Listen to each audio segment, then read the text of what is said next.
The ultrasound room was too quiet, the kind of quiet that presses against your chest and makes your heart race for no reason. I sat beside Lena, my hand wrapped around hers, her fingers cold despite the warm September light spilling through the window. Her belly, round and perfect at 6 months, glowed under the soft hum of the machine. I was ready, God, I was so ready to be a dad. But then the doctor's face changed, a flicker of something I couldn't read, and in that split second, my world started to crack. Lena and I had been married for 3 years, together for 7. We'd built a life in our cozy Seattle apartment, with its creaky hardwood floors and the coffee mugs we'd collected from every road trip. She was my anchor, dark curls, quick laugh, the kind of woman who could make you feel like the only person in the room. When she told me she was pregnant, I'd cried harder than she did, already picturing our kids' first steps, first words, first everything. We'd spent nights planning. A crib in the corner, a name we both loved, Elliot, for a boy or a girl. I was all in heart and soul. The doctor, a wiry man with wireframe glasses, cleared his throat. Mr. and Mrs. Carter, there's something we need to discuss. His voice was steady, but his eyes darted to Lena, then back to the screen. My stomach twisted. Lena's hand tightened in mine, but she didn't look at me.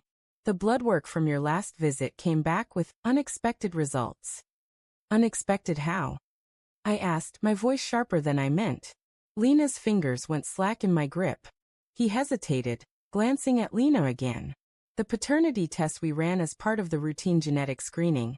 It shows that Mr. Carter, you're not biologically related to the fetus. The words hit like a punch to the throat. I couldn't breathe. The room spun, the ultrasound screen blurring into a mess of gray and black. Lena's hand slipped from mine entirely. What? I managed, my voice barely a whisper. That's not possible. Lena was silent, her gaze fixed on the floor. The doctor shifted uncomfortably. These tests are highly accurate. I'm sorry, Mr. Carter. I can give you some time. No, I cut him off, turning to Lena. What the hell is he talking about? My voice cracked, desperation seeping through. Her silence was louder than any scream. Evan, she finally said, her voice small, trembling. I need to tell you something. I don't remember standing, but I was on my feet, pacing the tiny room like a caged animal. Tell me what, Lena? Tell me what could possibly explain this.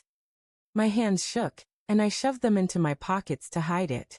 The doctor mumbled something about privacy and slipped out, leaving us in that suffocating silence. She looked up at me, her hazel eyes brimming with tears. It was one time, Evan. One stupid, awful mistake. One time. I laughed, a bitter, broken sound. You're pregnant, Lena. That's not a one-time kind of mistake.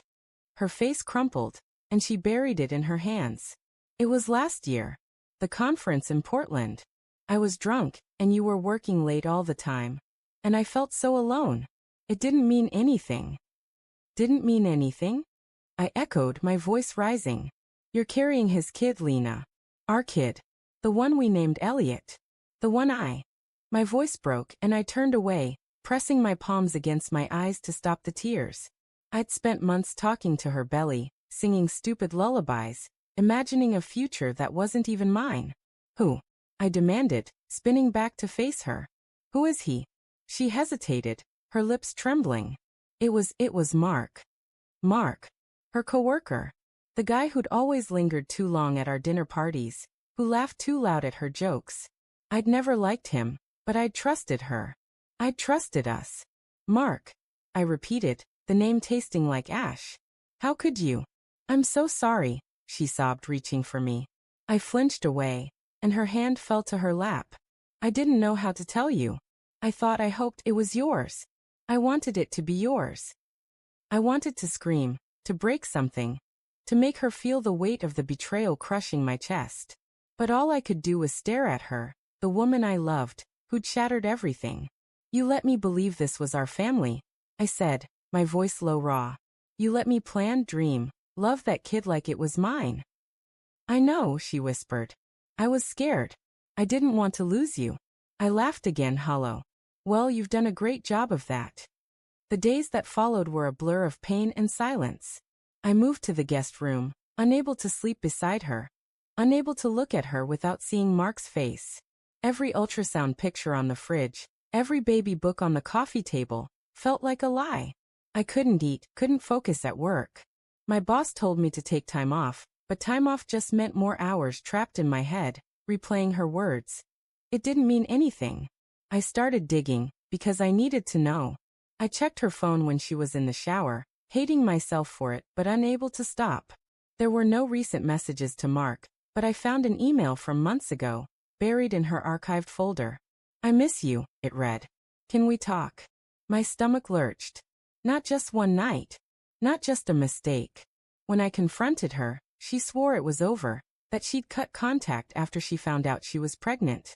I chose you, Evan, she said, tears streaming down her face. I love you. I want us to fix this. Fix this. I snapped. How do you fix a lie this big? How do I look at that kid every day and not see him? She flinched like I'd hit her. Don't say that. This baby is innocent. She was right and I hated it. The baby, Elliot, wasn't to blame. But every time I thought of that name, I felt the knife twist deeper. I wanted to love that child. But how could I when every glance at Lena's belly reminded me of her betrayal? I started seeing a therapist, a quiet woman with kind eyes who let me rage and cry without judgment. Trust is a house, she said once. Lena burned it down. You decide if you want to rebuild, but it'll take time, and it won't look the same. I didn't know if I could rebuild. I didn't know if I wanted to.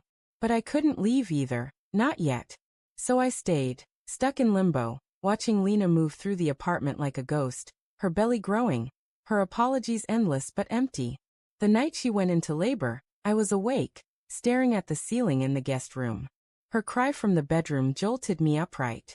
Evan, it's time, she called, her voice tight with pain. I drove her to the hospital, my hands steady on the wheel despite the chaos in my chest. I stayed by her side, not because I'd forgiven her, but because I couldn't let her go through it alone. When Elliot was born, tiny and perfect with Lena's dark curls, I felt something break open inside me. The nurse placed him in my arms, and I looked down at his scrunched face, his tiny fists. He wasn't mine, not by blood. But in that moment I didn't care. I loved him fiercely, painfully, despite everything. Lena watched me, her eyes red and pleading. Can we try? She whispered. For him. I didn't answer. I just held Elliot tighter, feeling the weight of him, the warmth. The road ahead was a mess of hurt and choices I wasn't ready to make. But as his tiny hand curled around my finger, I knew one thing. I was his dad, blood or not. And that was enough to keep me standing there, broken but unbroken, ready to face whatever came next.